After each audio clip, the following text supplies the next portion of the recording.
Mandala Chakra. Godmantica.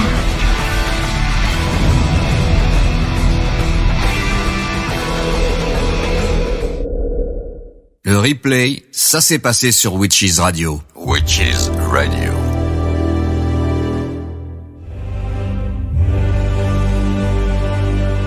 Bienvenue dans l'univers de Godmantica. Godmantica.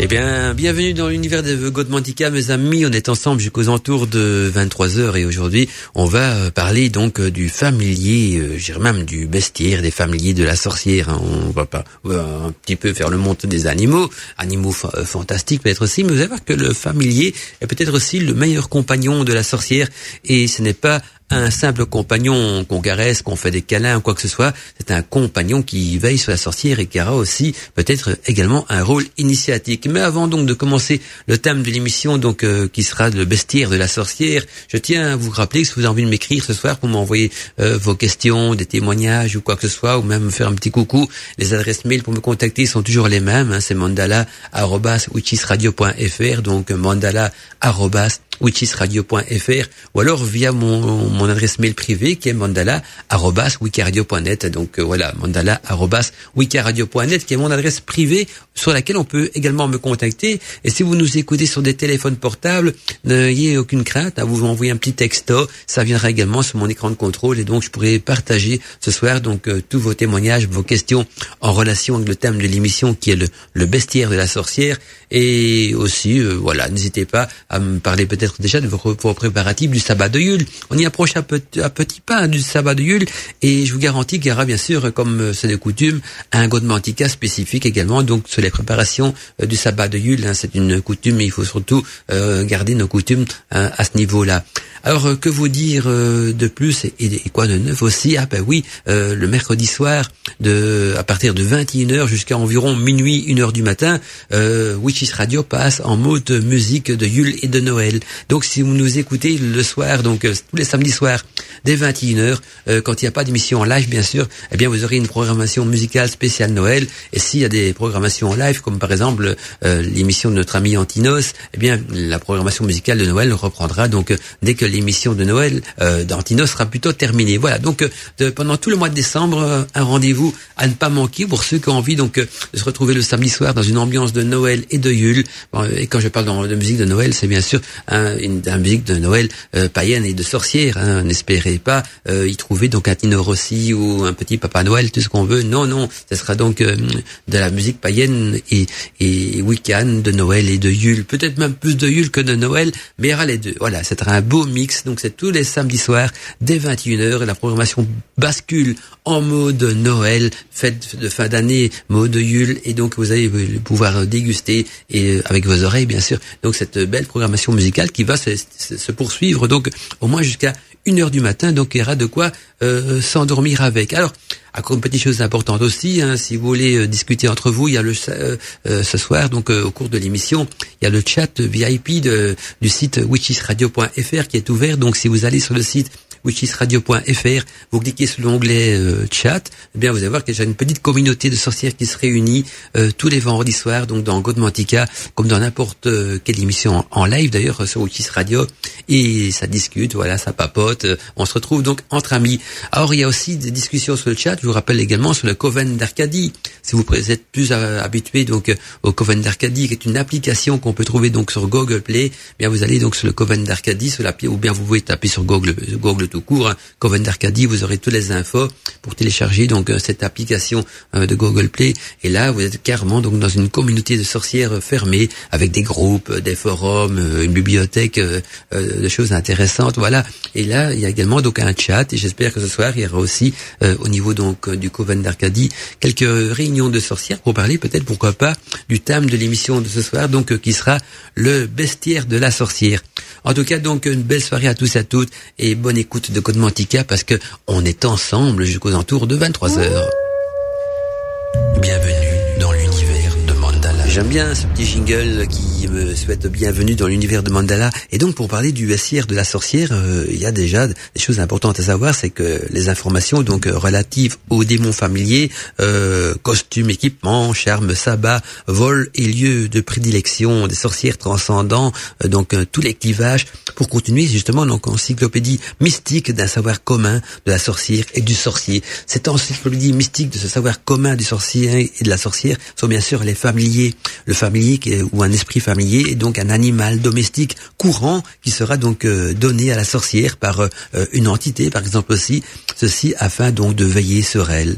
Et en réalité, donc cet animal est une entité ou même un lutin peut être déguisé donc sous l'apparence d'un animal, et donc la fonction consiste à servir d'accompagner donc les sorcières dans leur vie initiatique. Et donc le familier, il accomplit quant à lui donc les tâches mineures, c'est-à-dire il saute par-dessus les clôtures infranchissables pour la sorcière, se dissimule aussi dans des lieux où elle ne peut pas se cacher. Et si on analyse donc la vie des sorcières à travers des faits historiques, chiens, chats, abeilles, souris, chauves-souris, eh bien tous furent souvent donc cités au cours des anciens procès de sorcellerie, et justement il fut cité en tant que familier. Et donc les familiers portaient donc parfois les noms les plus farfelus. Divers procès d'ailleurs de sorcières anglaises mentionnent par exemple quelques exemples de noms, comme par exemple donc je dirais un chat gris nommé Titet, un crapaud noir nommé Piguin, un agneau noir Tiffin, ou un chien noir Suquin, ou même un lion rouge, etc. Et donc il y avait aussi donc leur lutin associé, donc appelé le grand Dick, le petit Dick, le Whitley, le Pluck, le Catch, le Holt ou le Jamara. Il y a aussi le Tom Vinaigre, le Payward-Shirt ou le Grisel, ou même Vorace. Vorace, un nom qui peut être un petit peu aussi inquiétant. Et on croyait donc que les lutins se nourrissaient de sang humain, et ceci en tétant les mamelons de la sorcière. Alors vous avez peut-être rigolé, Mandala, on imagine les lutins se nourrissant donc du sang humain en tétant les mamelons d'une sorcière. Eh bien, il faut savoir qu'au XVIIe siècle, la moindre excroissance de chair du genre petite verrue, polype ou kyste, eh bien, constituait la preuve majeure de la culpabilité donc d'une malheureuse femme qu'on appelait donc pour ces raisons-là sorcière. Et comme l'examen de n'importe quel corps humain permet donc de localiser ces fameux mamelons de sorcière, que je mettrais même entre guillemets, eh bien, dès que l'accusation de sorcellerie donc était formulée, eh bien, la coupable présumée avait malheureusement donc une chance infinie de pouvoir prouver son innocence.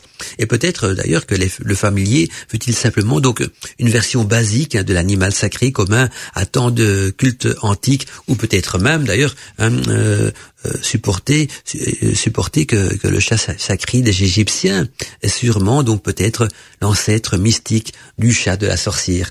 Alors voilà peut-être d'où vient cette vénération du chat chez les Égyptiens, qui était déjà considéré comme une entité qui pouvait justement communiquer avec le plan divin. Et on retrouve cette notion aussi donc dans le familier des sorcières. Mandala Chakra, une voix à la radio.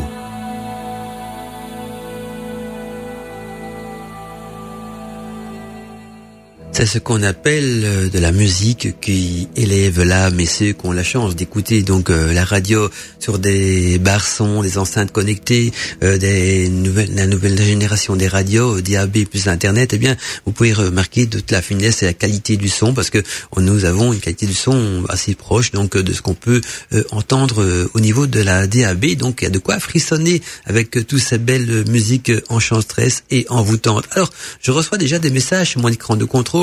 Il y a Robert Tarot qui m'a écrit, qui me dit bonsoir Mandala, bonsoir aux auditeurs. Alors il nous dit, Robert, que pour les Grecs anciens, chacun avait un démon donc au sens grec bien sûr du terme daimon, c'est-à-dire un esprit familier, un esprit tutélaire, oui, c'est bien ça, en quelque sorte donc qui nous est attribué lors de notre première incarnation.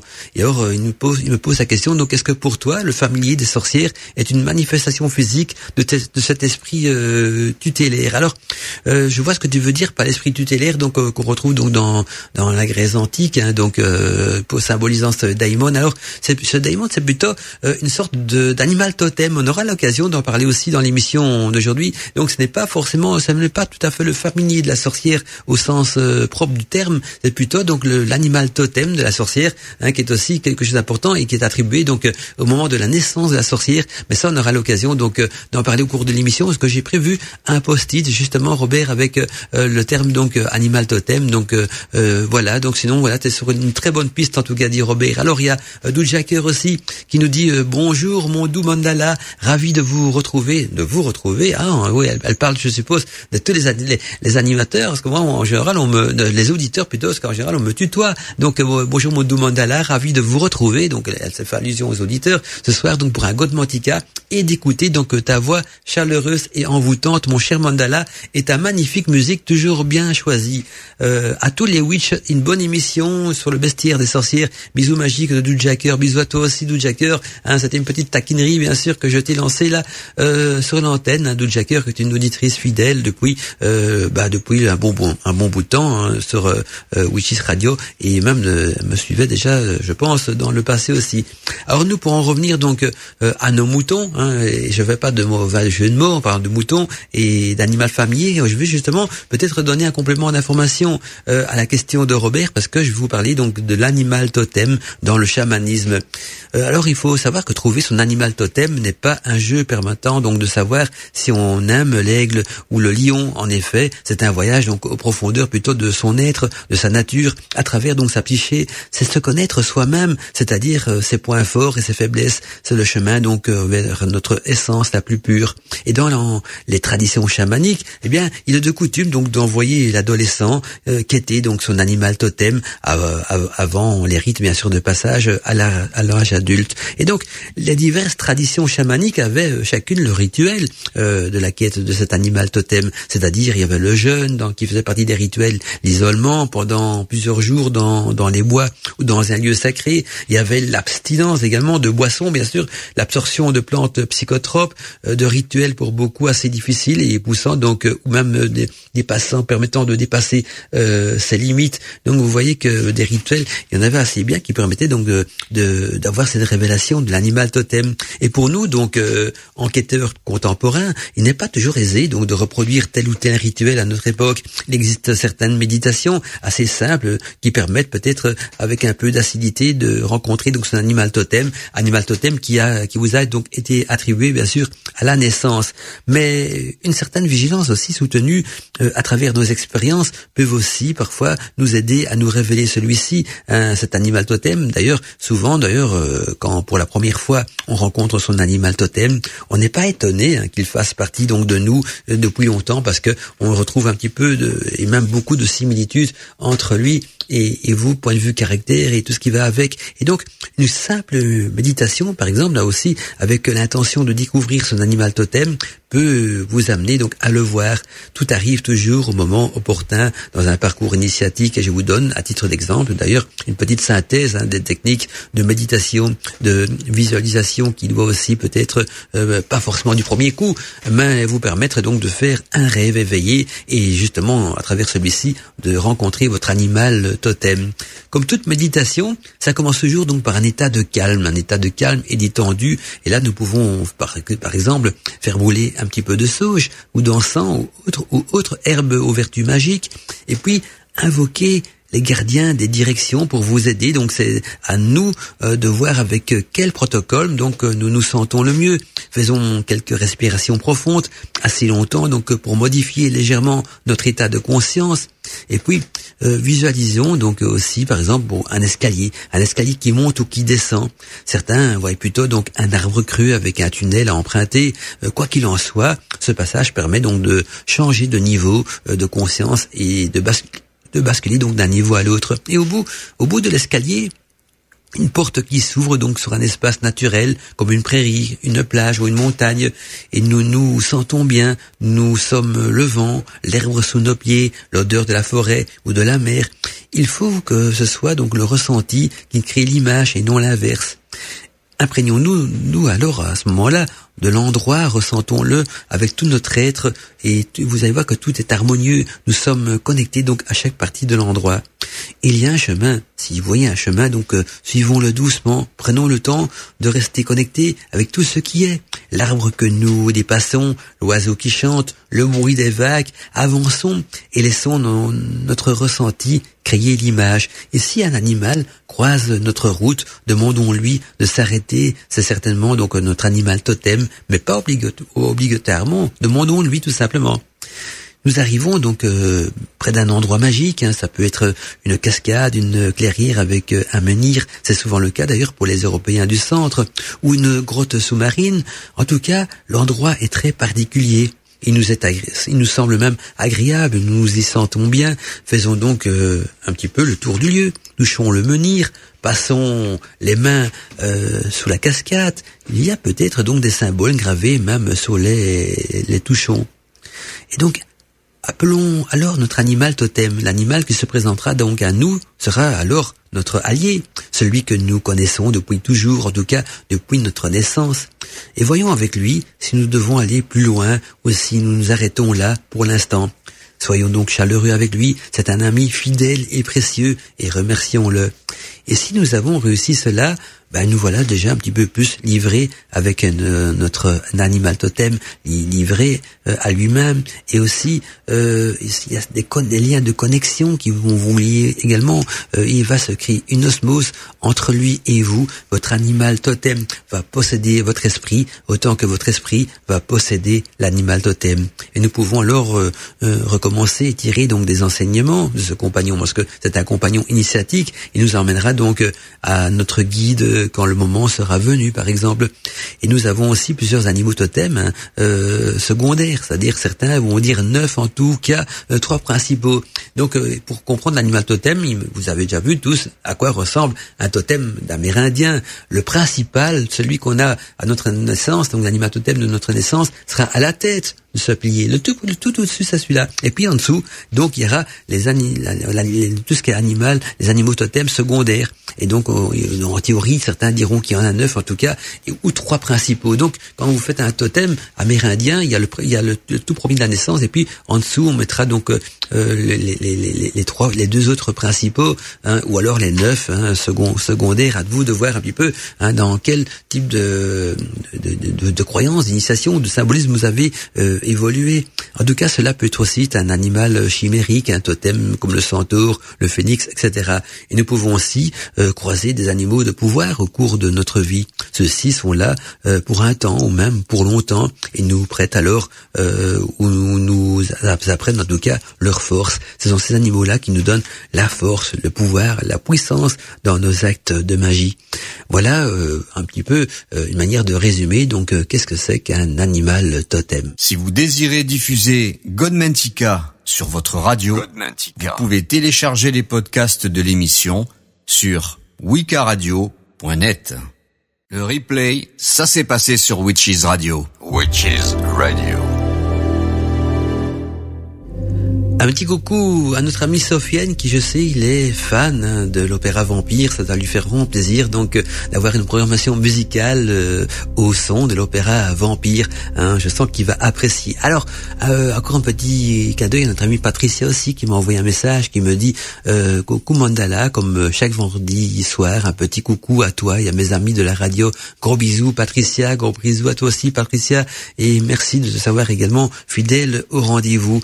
Alors, je vais poursuivre donc l'émission cette fois-ci en vous parlant donc du familier. On avait vu donc l'animal totem de la sorcière. Maintenant, on va regarder un petit peu de plus près qu'est-ce que le familier de la sorcière. Eh bien, il faut savoir qu'un familier ou un esprit familier, on dit parfois un familier en jargon tout court, ou un esprit familier, tout dépend de la manière dont vous avez envie d'annoncer la chose. C'est un être donc surnaturel qui aide et soutient une sorcière. Et traditionnellement, donc le familier est un animal et donc les familiers sont souvent donc ils ont souvent des pouvoirs magiques, en particulier, vous en doutez bien, sinon ce serait pas un familier. Et un familier peut être n'importe quel animal, ou presque en tout cas, c'est-à-dire le chat, le chien, la chouette, le crapaud, font partie bien sûr de l'imagerie traditionnelle des familiers de la sorcière.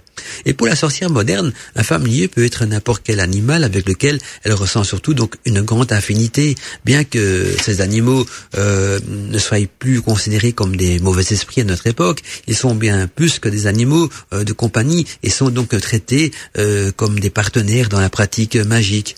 Et parce que les animaux donc sont plus sensibles aux vibrations du monde invisible, ils sont utiles donc à la sorcière un petit peu comme des capteurs psychiques, donc indiquant la présence d'énergie négative par leur comportement. Et donc pour les Wiccans et les néo-païens, les familiers sont donc des compagnons de route qui offrent leur soutien moral, leurs connaissances particulières et aussi leur faculté de guérison.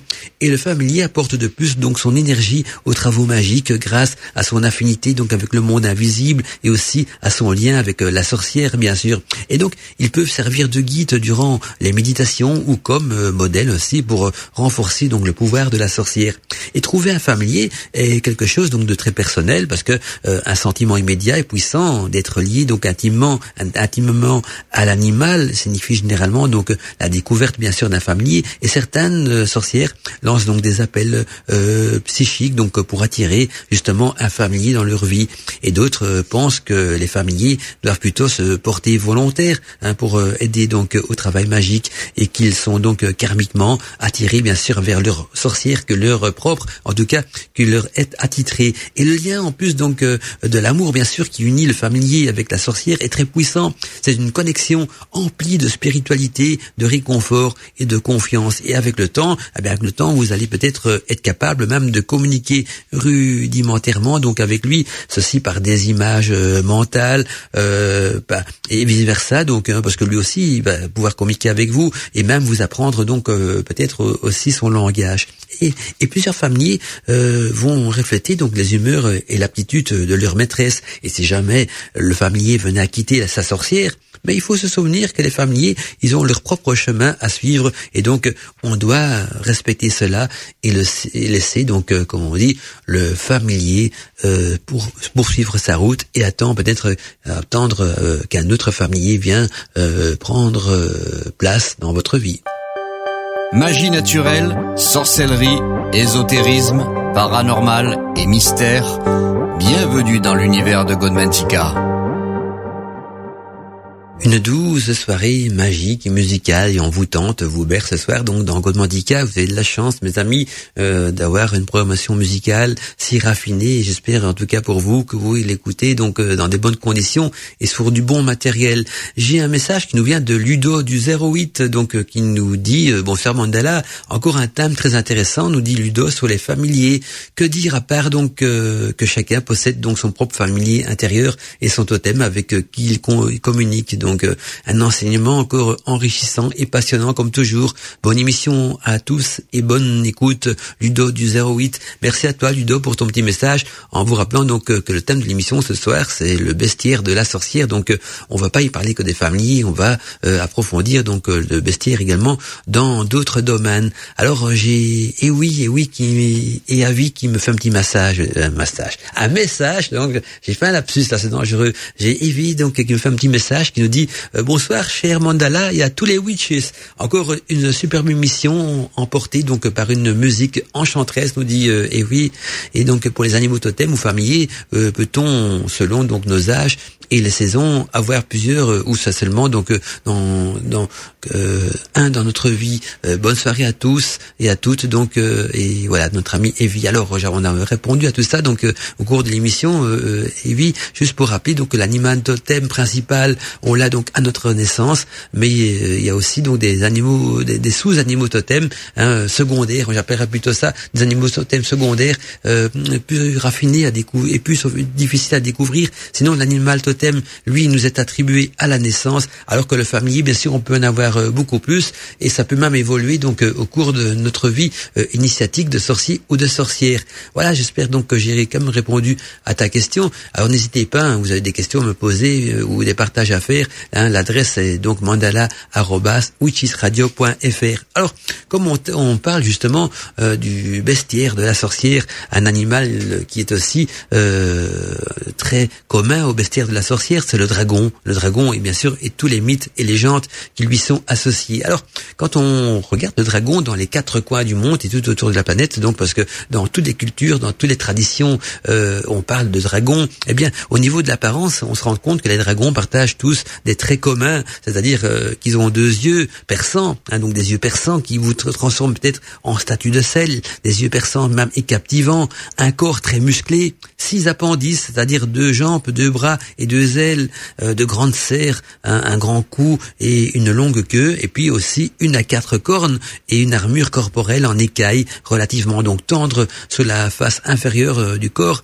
mais renforcée donc le long de la colonne vertébrale par une rangée donc de plaques dressées semblables donc à des épines. Et au niveau de l'habitat, eh bien les grimoires nous disent que les grands dracs résident donc dans bon nombre d'endroits isolés ou dévastés, mais tous préfèrent donc vivre dans des antres caverneuses, des grottes, donc l'entrée est dissimulée donc par des rochers ou par de la végétation. Et ces grottes possèdent donc une entrée étroite, juste assez large pour permettre le passage du dragon et les ailes bien sûr repliées. Et le dragon ne tolère pas donc la pollution, il préfère donc de loin les bois et l'air pur, loin de la civilisation. Donc et le continuel frottement justement des ailes du dragon quand il rentre dans son antre rentre à la longue les parois de la caverne bien lisses. Alors les grimoires nous disent aussi que les dragons, ils ont des mœurs très spécifiques, c'est-à-dire que la plupart des dragons, ils vivent seuls, mais à part donc leur unique compagne, bien sûr, les mâles et les femelles sont assez similaires dans leur habitude et leur taille aussi, bien que ces derniers soient moins aptes à quitter donc leur antre.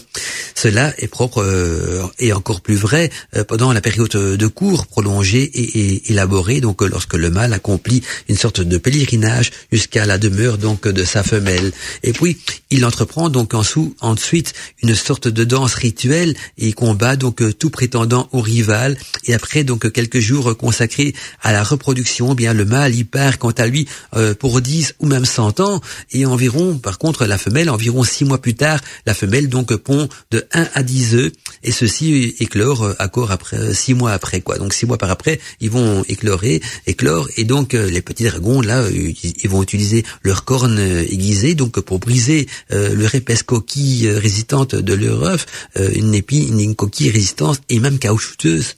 C'est au cours donc de ces longs jours que les dragons sont les plus redoutables.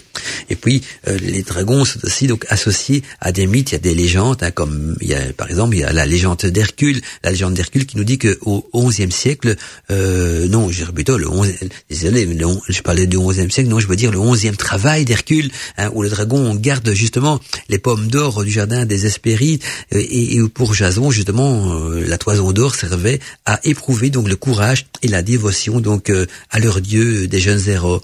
Et donc la légende de Siegfried, par exemple, Siegfried qui selon la légende allemande, le dragon là était le gardien de l'immortalité. La légende raconte d'ailleurs l'histoire suivante. Siegfried, donc désireux de se forger une épée, demande à Mime, un forgeron, donc de lui prêter son matériel. Mime accepte donc, mais le lendemain donc trouve son enclume enfoncée dans le sol et les barres de fer les plus résistantes donc cassées. La Mime, le forgeron, décide alors d'envoyer Siegfried chez son frère, qui n'est autre donc qu'un dragon. Et Mime pria donc son frère de tuer le jeune homme qui lui enverrait donc pour se venger en quelque sorte. Et Siegfried donc tua finalement le dragon. Donc c'est le contraire qui se passa, avec une branche encore brûlante, et goûta donc de son sang. Il se rendit compte qu'il comprenait à ce moment-là le langage des oiseaux.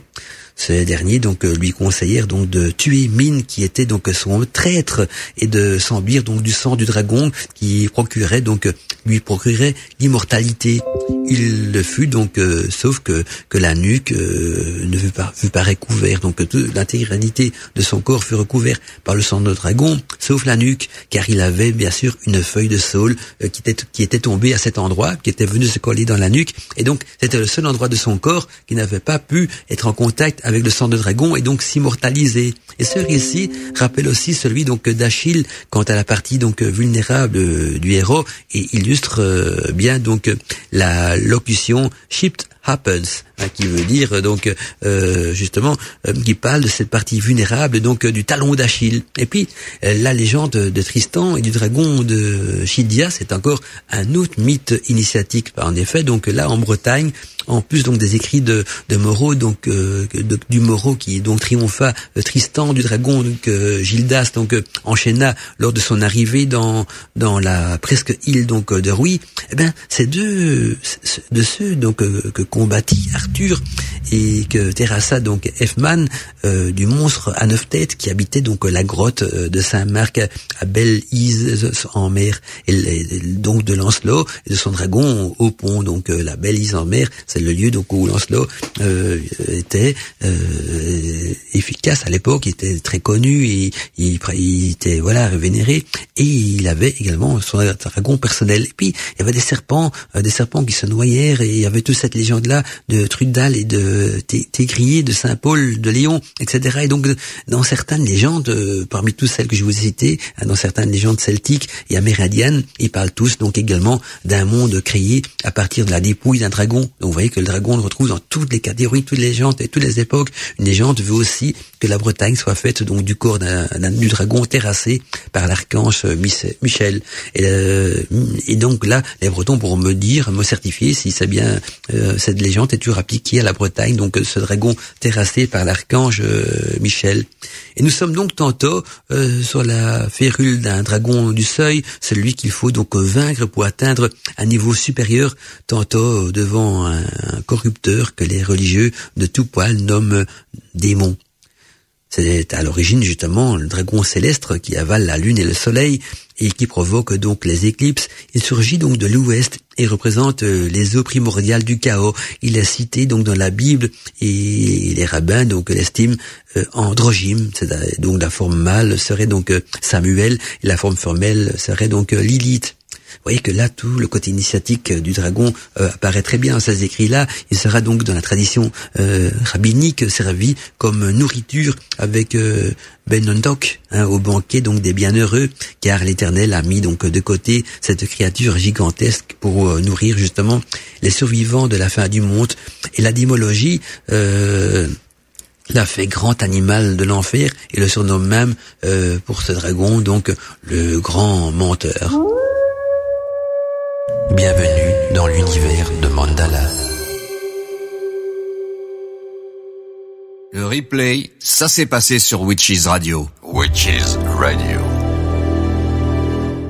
Et donc, pour continuer au niveau des dragons, il faut savoir que depuis les temps les plus reculés, donc les dragons ont été en avant-poste donc de l'imaginaire et du légendaire, où on les a décrits justement sous divers aspects, parfois même contradictoires.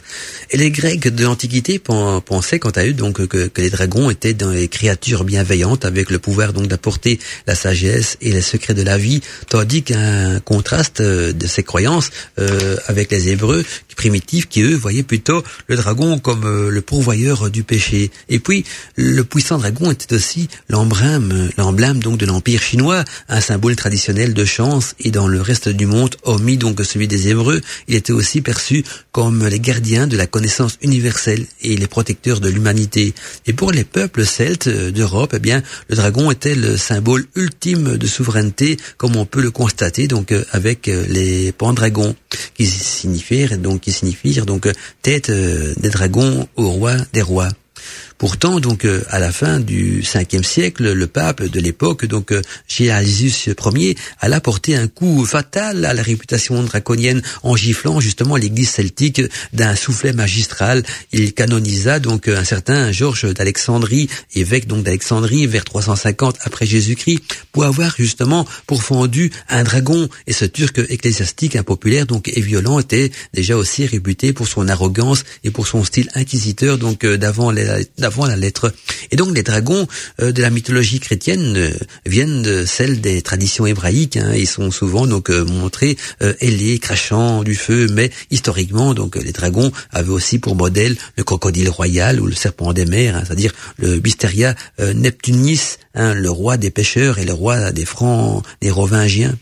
Et puis, il y avait différents types de dragons également. Donc, dans toute cette mythologie, dans ces écrits, il y avait d'abord le dragon guerrier. Selon Merlin, justement, le souffle du dragon était depuis très longtemps associé à la puissance et à la sagesse ancestrale. Et donc, cette sagesse ancestrale était quelque chose à l'époque qui était une quête même. Et donc, il en était de même donc pour plusieurs peuples de la terre, plus particulièrement donc chez les Celtes, et pour lesquels donc le dragon était un symbole évident de la force, des luttes intérieures, de l'héroïsme même, de détenir cette force intérieure nécessaire à toutes les luttes que nous impose la vie. Et l'image la plus ancienne du dragon est justement l'énergie, celui qui accepte donc de construire le pont entre le conscient et l'inconscient, celui qui s'explique donc à fond avec les puissances du psychisme et qui lutte avec le dragon peut récupérer donc une partie des énergies inconscientes qu'il peut par après utiliser donc pour maîtriser sa vie. Et puis il y a aussi la Viervenen. La Viervenen, ce sont des dragons ailés, mais à deux pattes seulement. Ces ailes ont parfois donc des serres faisant donc fonction de main. Et la Viverne a souvent donc un aiguillon empoisonné au bout de la queue. Et son histoire donc proviendrait d'Europe, bien que ce ne soit pas très clair, parce que elle est souvent donc amalgamée avec le dragon à quatre pattes. Et on en voit parfois même sur certains blasons. Et elle est porteuse donc de force à ceux qui abordent donc son symbole. Il y a aussi le ver ou la vouvre, ce sont des dragons sans pattes ni ailes, et la vouvre est le symbole même du taylorisme. On pense qu'elle a des origines donc en Grande-Bretagne, vivant donc dans les forêts et dans les puits. Il y a également le Léviathan. Le Léviathan, c'est le serpent des mers des Hébreux. Son nom donc signifie enroulé. Le Léviathan proviendrait du mythe du Loton et du Tiamat. Le Tiamat donc mésopotamien, il apparaît donc dans le livre d'Enoch et aussi dans le livre de Job. Et sur la terre, donc, nul n'est son maître. Il a été créé donc pour ne rien craindre. Il regarde avec dédain ce qui est élevé. Et on trouve donc ce chapitre bien sûr dans la Bible de Job. Et donc ça nous dit qu'un immense mystère donc entoure ce dernier donc monstre, ce dernier monstre. Pourquoi monstre? Parce que on dit monstre de ce côté-ci de l'abîme, bien sûr. Il est le séraphin, celui qui brûle et avec qui les chérubins et le trône forment la dernière triade des membres hiérarchiques et angéliques. Donc ce Léviathan est un animal qui prend ses racines peut-être dans des récits bibliques, mais qu'on retrouve également donc sur d'autres vieux parchemins qui en parlent également. Il y a aussi le symbole du corps humain.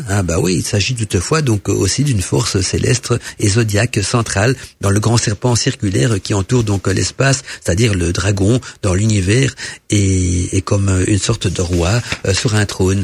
Et puis il y a le serpent des mers, comme le nom l'indique. Là, il s'agit donc d'une forme de dragon aquatique. On les voit sur les très vieilles cartes maritimes. À l'époque, donc, on croyait que la Terre était plate, symbolisant donc l'inconnu.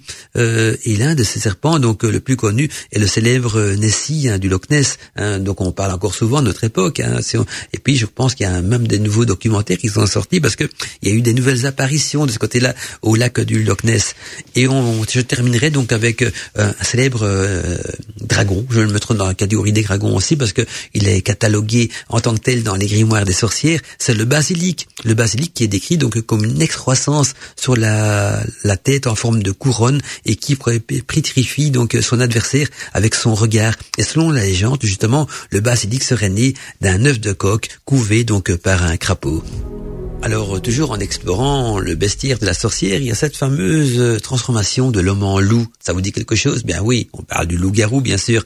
Eh bien, méconnu et craint, le loup a pendant longtemps donc terrorisé nos ancêtres, notamment donc au Moyen-Âge, quand ce loup devenait donc un homme-loup, baptisé donc loup-garou. L'effroi redoublait. Des légendes concernant donc des hommes qui se transforment en loup sont connues dès l'Antiquité. Le terme même de lycanthropie donc vient d'un nom d'un roi grec, Lycaon, les souverains donc d'Arcadie. Bah oui, Arcadie revient toujours dans tout, c'est normal, c'est la terre des sorcières. Et donc le roi Lycaon, qui est souverain d'Arcadie, transformé donc par Zeus en loup parce qu'il avait osé servir donc lors d'un banquet de la chair humaine.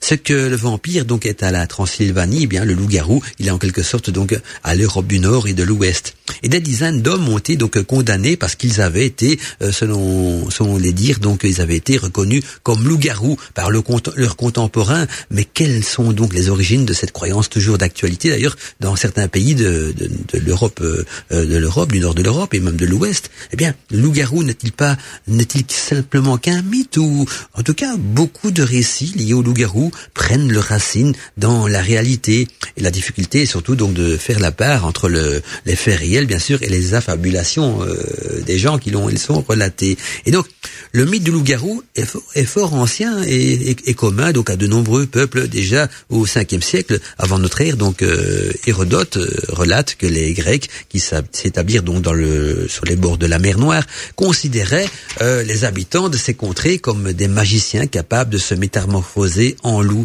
Les Romains quant à eux attribuèrent donc eux aussi ces métamorphoses à la magie, et à partir donc du 15e siècle le mythe se transforma en superstition religieuse même parfois dans certains domaines, parce que on fit état donc de filtres et d'onguents magiques ainsi que de pactes avec le diable qui permettaient donc de transformer l'homme en loup. Et la rigueur des hivers à la fin du Moyen-Âge et au début de l'époque moderne, et aussi la crainte du loup peut-être également a joué aussi dans ce domaine-là, encore très présent même dans les forêts de l'Europe dès le 15e, 16e siècle. Cette peur du loup, il y avait de quoi, parce que le loup s'attaquait au bétail.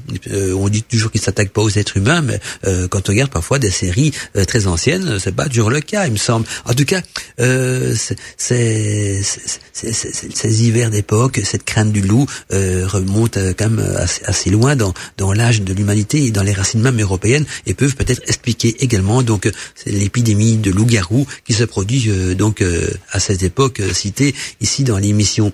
Ça restera toujours un mystère, le loup-garou, parce que même maintenant encore, le loup-garou, on sait pas trop au niveau du bestiaire de la sorcière, c'est une malédiction, ce sont des onguents, des filtres magiques qui provoquent ça, des rituels peut-être également. Ce qu'on sait par contre au niveau donc de l'histoire du loup-garou, c'est que si on est mordu par un loup-garou, un petit peu comme le cycle du vampire, eh bien on devient également donc loup-garou, comme si ce serait quelque chose de communiqué par la salive, par le sang, ou peu importe. Voilà, donc encore un grand mystère. Quant à nous, on va peut-être changer de style musical, on va aller vers quelque chose un peu plus païen, un peu plus sauvage aussi, avec le groupe Nataverne. Mandala Chakra, a voice in the night. Mandala Chakra, une voix à la radio.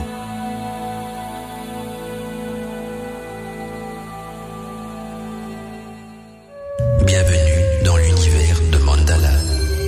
En parlant du loup-garou, quand on parle du loup, on voit la queue, comme on dit, plutôt, voilà, tout à fait. Et donc, on poursuit donc notre étude du bestiaire de la sorcière. Et on va parler donc de la transformation de l'homme en tigre. Il faut savoir donc qu'en Malaisie, donc les tigres sont souvent des êtres humains qui prennent une forme animale pour parvenir donc à leur fin. On les appelle justement les hommes tigres. Ils ont leur propre village et la charpente de leur maison est faite donc d'ossements. Leurs murs sont tapissés de peau humaine et leur toit recouvert donc de chevelures de femmes. Un jour donc en demandant à des Malais comment ils pouvaient donc prouver que l'homme devenait réellement un tigre, ils ont cité le cas d'un villageois décédé qui, de son vivant, donc avait eu les dents plombées et horrifiées, c'est-à-dire les dents recouvertes d'or. Il avait été tué donc accidentellement pendant qu'il était sous la forme de tigre, et dans la gueule du félin, on avait découvert donc la même horrification, les mêmes plombages que ceux qui ornaient donc sa bouche.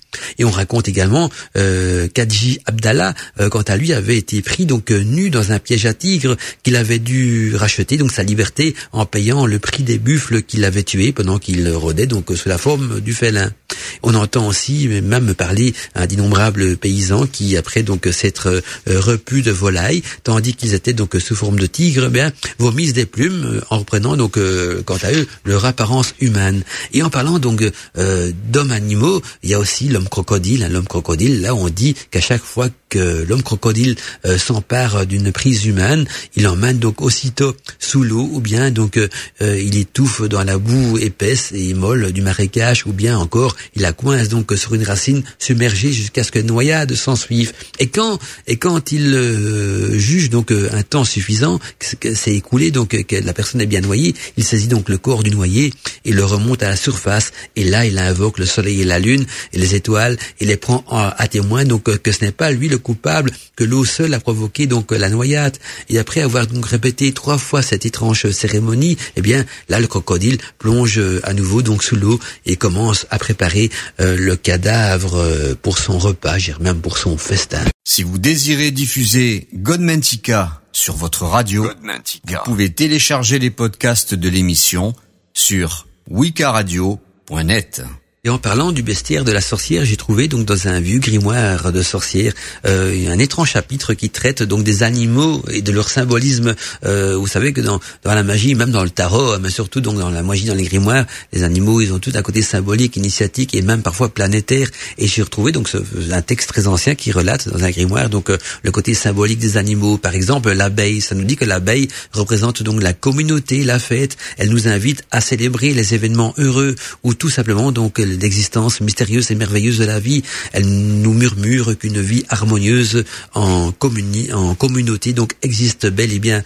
Et or il y a l'aigle, l'aigle qui représente la grande sagesse, l'autorité et le pouvoir, le courage. Les plumes sont souvent utilisées dans des rituels sacrés. Il aide à prendre donc du recul pour analyser notre vie. Il offre l'objectivité et la clarté d'esprit nécessaires donc aux prises de décision et à la recherche donc des priorités, et représente l'esprit, l'habilité de vivre dans le domaine de l'esprit tout en restant donc branché et équilibré dans le domaine terrestre. L'aigle apporte donc l'éveil et l'illumination. Il atteint le soleil, et que vous appreniez donc aussi à aimer l'ombre aussi bien que la lumière. Voilà, cette illumination, et donc il vous aide justement à atteindre cette lumière et vous permet d'apprécier cette ombre qui cache parfois la lumière aussi bien que la lumière qui cache l'ombre. L'aigle incarne donc la force divine. Il peut aller très haut dans le ciel, le plus haut que n'importe quel être vivant, et il est assimilé donc au grand esprit. Il domine donc du regard l'ensemble de la vie, et l'aigle enseigne qu'il est nécessaire de considérer aussi bien les événements positifs que les événements négatifs. Donc on revient à nouveau à l'ombre et à la lumière, donc les événements positifs et pour la lumière, les événements négatifs pour l'ombre. Et donc l'aigle enseigne qu'il est nécessaire de considérer aussi bien les deux, les éléments positifs et négatifs, les faces d'ombre et de lumière, ce qui aide donc à poursuivre le développement personnel, le développement donc de son moi intérieur, propre donc à notre moi et à notre âme de sorcier, de sorcière. Et c'est pour la mise à l'épreuve justement de sa force d'âme qu'une personne peut acquérir donc la force de l'aigle. Les plumes de l'aigle sont utilisées donc par les chamans pour guérir l'aura, par exemple, des personnes malades. Venez donc au bout de vos peurs, regardez au-delà de vos horizons, reliez-vous à l'élément aérien et volez. C'est à quoi donc exhorte l'aigle. Il y a aussi l'antilope, l'antilope qui incite quant à elle au comportement raisonnable. Elle connaît donc les ficelles de la vie, les mystères de la vie et de la mort. Elle peut agir en vérité et sans peur. L'antilope correspond aux personnes qui travaillent donc dans la médecine. L'antilope a toujours des intentions qui profitent donc au bien de tous. Elle vous conseille de faire confiance à vos facultés intérieures et à vos propres forces. Alors il y a l'araignée, le nombre de pattes de l'araignée donc est de 8, ce qui renvoie donc à l'infini. Elle est l'infinie diversité dans la création. 8 c'est 2 fois 4, ce qui veut dire que ce sont les 4 vents, les 4 points cardinaux. L'araignée donc signifie la responsabilité. Il faut assumer la vie par rapport donc à ce qu'il arrive, et nous tissons donc nous-mêmes notre toile du destin. Elle nous enseigne, l'araignée, quant à elle, donc qu'il faut regarder au-delà de notre horizon personnel et envisager donc d'autres dimensions. Et puis il y a la baleine qui est considérée comme le maître de l'océan. Elle représente l'archiviste, la bibliothèque de la Terre. Elle nous ramène donc au langage originel, le son qui porte d'ailleurs en lui l'ensemble de la destinée, qui connaît donc la destinée humaine et qui connaît donc son origine, connaît aussi son futur. Et les dauphins, quant à eux, sont des guerriers et des loutres de mer sont des messagers. Ce mammifère donc c'est mérité beaucoup de respect et de symbolisme aussi, qui représente donc dans son symbolisme justement une longue vie et surtout donc le pouvoir. Et le dauphin, quant à lui, donc symbolise plutôt le guide, et la baleine, quant à elle, c'est la gardienne des secrets et de l'histoire de la Terre.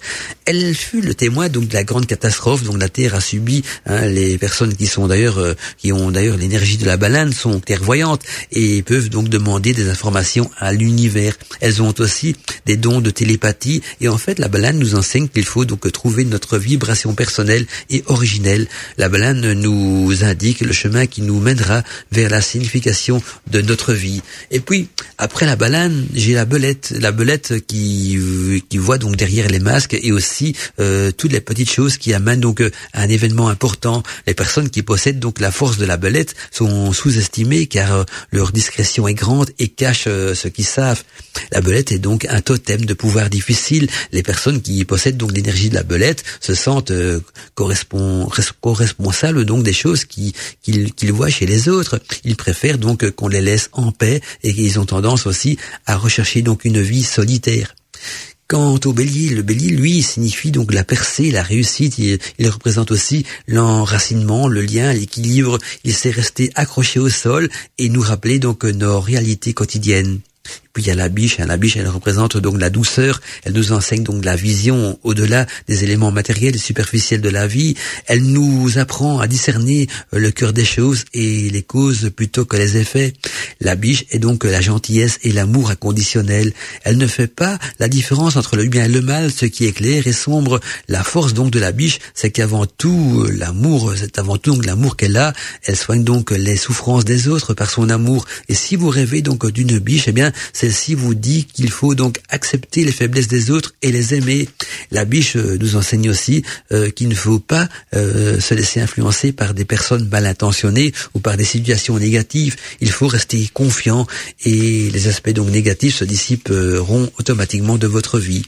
Et puis il y a le bison qui est le symbole incontesté donc de l'abondance. Et dans les croyances indiennes, si un bison blanc apparaissait, cela signifie que les prières étaient entendues et qu'il fallait donc qu'il allait avoir de l'abondance dans les récoltes. Le bison apportait donc tout, la nourriture, l'habillement et le cuir. Il nous enseigne aussi qu'il y aura toujours donc abondance tant que l'homme respectera bien sûr les choses et les accueille donc avec gratitude. Il faut savoir apprécier donc ce que l'on reçoit et ce que l'on souhaite à tous les êtres, que la richesse divine donc vienne à eux. Et donc aussi il y a encore le blaireau. La plupart des animaux évitent justement de le rencontrer, le blaireau. C'est un animal totem des puissants guérisseurs et des femmes médecins.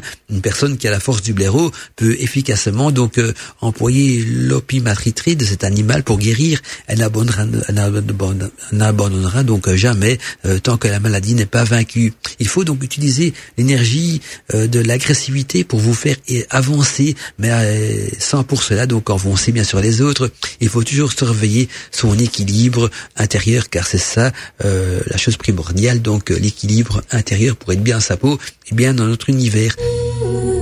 Tout l'univers de la magie. Code Quantica.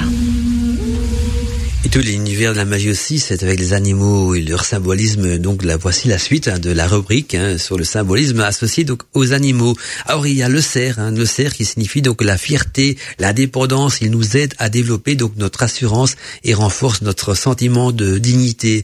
La chauve-souris symbolise la renaissance. Une chauve-souris est suspendue donc la tête en bas comme un bébé quand il vient au monde. Et les chauves-souris donc étaient idolâtrées par les civilisations mayas, par exemple aussi aztèques et même tolèques. Et lorsque vous voyez donc une chauve-souris voler dans vos rêves, eh bien elle vous avertit qu'il est temps de vous débarrasser d'une partie de vous-même. Il faut donc savoir faire une mort symbolique et pouvoir donc avancer spirituellement. Quant au cheval, le cheval signifie donc la terre, le voyage, il apporte l'énergie, la vitesse et règne donc sur le cycle complet de l'existence. La naissance, la mort, la vie dans l'au-delà et la renaissance, le cheval est très respecté et est donc lié avec la magie chamanique. Il est le premier animal totem de la civilisation et l'enseignement relatif donc au cheval dit que l'on ne peut pas obtenir de pouvoir par la force, mais par ce pouvoir, parce que ce pouvoir justement est attribué à celui qui est capable d'en user avec respect. La force du cheval réside donc dans la sagesse, à se rappeler par exemple que ce qu'on a accompli dans la vie et d'en tirer donc des leçons et ainsi dans nos vies donc antérieures aussi. Si on peut se ressouvenir de ce qu'on a accompli dans nos vies antérieures et en tirer des leçons, ça nous permettrait également d'avancer donc dans l'initiation en devenant le maître de notre roue karmique. Le chien, l'animal de compagnie le plus fidèle à l'homme. Moi, je dis toujours, le chien, c'est le meilleur ami de l'homme. Et j'en ai un, d'ailleurs, à qui je fais un petit clin d'œil, qui s'appelle Betsy. Elle a déjà 18 ans. Pour un labrador, bah oui, ça fait déjà 18 ans que Betsy est à mes côtés. Elle n'est plus toute jeune, la pauvre. Mais voilà, c'est 18 ans d'amitié, de bonheur. Et donc, le chien, qui est considéré comme la fidélité, il transmet le sens du service aux autres, la compréhension profonde et complaisante, et aussi compatissante. Il représente donc les bénévoles, les philanthropes, les infirmiers, les conseillers, les prêtres ou les soldats. Il s'agit donc de la fidélité entre les autres, mais aussi et surtout donc envers soi. Le chien, bien sûr, est le compagnon fidèle et dévoué. Il sert son maître pour que celui-ci soit toujours fier de lui. Le chien est considéré donc dans certaines traditions même comme le gardien des domaines secrets, le protecteur d'un savoir ancien. Il peut défendre jusqu'à la mort son propriétaire. Il a beaucoup de compassion et c'est regarder au-delà des apparences. Il enseigne donc qu'il faut examiner le temps en temps, mais en même temps à travers sa loyauté, la loyauté de soi-même et la loyauté de soi-même aussi vis-à-vis des autres. Puis il y a le colibri qui est attaché donc à la beauté, à l'esthétique. Il aime donc les fleurs remplies de parfums et il aime aussi la vie. Et en fait, il répand donc l'amour, la joie autour de lui. Les plumes de colibri étaient utilisées donc dans la magie en guise de sortilège d'amour. Et l'enseignement du colibri nous invite à aider les gens à développer leur joie, à un équilibre également entre eux. Et les personnes qui ont son énergie en elles détestent justement ce qui elle est et bien sûr vivent dans des endroits très beaux. La chouette, animal de prédilection aussi de la sorcière. Eh bien, la chouette symbolise la magie, la clairvoyance. C'est l'aigle de la nuit. Les personnes qui ont la force de la chouette sont des sorciers, bien sûr, ou des sorcières. Ils deviennent donc, ils devinent nos arrière-pensées et rien ne peut leur être caché. La chouette est donc très sage. Elle voit et entend ce que les autres ne perçoivent pas. Elle peut aider à reconnaître la vérité et à déchiffrer aussi les avertissements du destin. Et alors le corbeau, le corbeau des légendes autochtones raconte que le corbeau a créé la lumière, le feu et l'eau. Cet héros donc culturel peut être facilement donc reconnu par son bec droit et le corbeau symbolise donc l'intelligence et détient aussi la magie. Cette dernière est puissante car elle nous permet donc d'apprendre à connaître nos peurs intimes afin donc de favoriser un changement de conscience. Il est le messager de notre inconscient ou encore de l'inconnu. Le corbeau est porteur de magie, c'est le messager même de l'au-delà. Le corbeau donc retourne les énergies négatives pour les personnes qui les utilisent, la magie noire. C'est l'animal donc propre l'énergie du message à l'endroit même où il doit être délivré. C'est grâce à lui aussi, grâce au corbeau donc qu'on peut soigner et guérir à distance. La force du corbeau peut nous aider donc à changer et à rentrer donc dans le grand secret. Le corbeau nous incite incite à regarder dans le grand vide noir pour retrouver justement des réponses à nos questions. Puis la corneille est la gardienne des grands mystères. Elle possède le pouvoir de briser les lois de ce monde et de sang en se métamorphosant donc en être humain. Dans la corneille se mélange donc le passé, le présent et l'avenir. Elle perçoit la vérité intérieure et extérieure. La loi de la vérité est comme une loi sacrée. Les personnes qui ont cette énergie assument bien sûr les découvertes que leur vie leur a permis de faire. Et il faut faire donc de son moi supérieur son guide donc à travers celui justement de la corneille. Et puis la coyote, c'est l'animal sournois et trompeur. Il aime tromper les autres et même se tromper lui-même. Il trompe dans ses propres, il tombe même à force de se tromper lui-même et de tromper les autres. Donc il tombe dans ses propres pièges et cela lui sert pas de leçon. Bien sûr, l'énergie de la coyote nous apprend qu'il ne faut pas avoir peur de faire le clown, de se retrouver donc dans des situations difficiles. Le coyote nous apprend qu'il faut savoir rire de soi. C'est comme ça qu'on sort vainqueur. Le coyote nous montre donc notre côté fou. Et puis je vais terminer par le signe qui nous apprend donc à accepter la grâce du changement. Et les personnes qui ont la force du signe ont aussi la possibilité donc de voir l'avenir. Il nous enseigne le signe l'art de mettre notre conscience avec tous les niveaux donc de l'être, donc d'établir cette conscience en harmonie avec tous les niveaux de l'être et aussi comment développer donc son intuition de sorcier et de sorcière. Le replay, ça s'est passé sur Witches Radio. Witches Radio. C'est pour cela qu'on apprécie Witches Radio. C'est une radio qui diffuse de la musique de sorcières, de la musique pour vos rituels qu'on entend nulle part ailleurs. Vous pouvez écouter toutes les radios de la FM, toutes les radios d'internet. Aucune radio ne vous offrira une programmation musicale riche et envoûtante de la musique pour les sorcières, de la Witches music telle qu'on entend sur Witches Radio. Et donc, je vous rappelle qu'on peut écouter Witches Radio de plusieurs manières. On est sur les barres-sons pour les téléviseurs, on est sur les nouvelles générations des radios DAB plus Internet. On peut nous écouter aussi dans les voitures. Si vous avez une autoradio DAB plus sur Internet ou une autoradio 4 ou 5G, vous nous entendez dans les voitures aussi, sur Alexia, sur nos applications pour téléphone portable. Voilà, on est partout. Voilà, sur tous les moyens d'écoute on est, sauf en FM, ce qui est logique parce que la FM elle est vouée à disparaître. Tout le monde le sait que la FM va être remplacée par la DAB bientôt. Donc la FM va devenir un jour obsolète. Certains me diront c'est malheureux, d'autres diront c'est l'évolution de la technologie. Peu importe. Nous en tout cas, on est toujours aussi présent dans les nouvelles technologies, donc on suit le mouvement parce que dans les nouvelles radios DAB plus Internet, il y a Witches Radio bien sûr dessus, donc toute la chance est pour vous. Alors, comme c'est de coutume dans l'émission Code Mantica, oui, après un thème, quand j'ai un petit peu le temps, je vous présente un bon livre, un livre qui va vous permettre donc d'approfondir le thème de l'émission, d'en savoir un petit peu plus. Et donc le livre que j'ai envie de vous conseiller aujourd'hui a pour titre Le bestiaire médiéval des animaux familiers. Donc retenez bien ce titre du livre, Bestiaire médiéval des animaux familiers. L'auteur c'est René Cintré. Cintré c'est C-I-N-T-R-E, donc René Cintré, et on trouve ce livre dans les éditions Ouest France. Alors si vous voulez un petit résumé donc du contenu de ce livre, ça nous dit que les animaux ont profondément donc marqué l'univers mental des hommes au Moyen-Âge, donc confrontés au perpétuel combat des vices et des vertus, sous couvert aussi d'incarner telle ou telle valeur anormale et amorale également. Ils sont donc porteurs de symboles auprès de ceux qui les dépeignent à travers donc les bestiaires.